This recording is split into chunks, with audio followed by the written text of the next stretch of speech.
Assalamualaikum, Assalamualaikum everybody. My name is Ayan. I come from Canada. I've been in Somalia in and out for a couple of years now. This is my second time in Somalia, and this is my second time in Hayat. And I kid you not, this is my favorite grocery store to come to. This is honestly the way I see it from my back home in Canada is the same way I see the customer service here. The food is really great. The quality service is tremendous.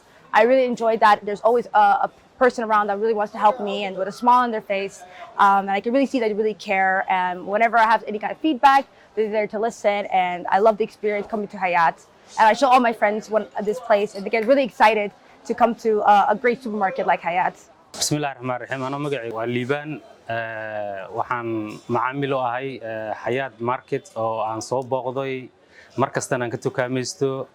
Anoo ka imid maaragtay magaalada Toronto, Canada.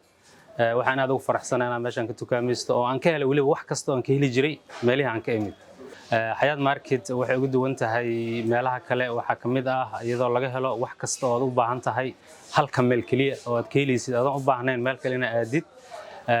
Anoo ka tukaamaysan jiray meelo badan oo adduunka kamid ah sida maaragtay Costco iyo Walmart. Hayat Market waxay ugu duwan tahay meelahaas oo kale xagga qiimaha waxay kale la mid tahay xagga service-ka alaabada quality-ga waa aad u mahadsanyihiin waana ka tukaamaysan doonaa insha Allah aad iyo aad u mahadsantihiin Hayat Market.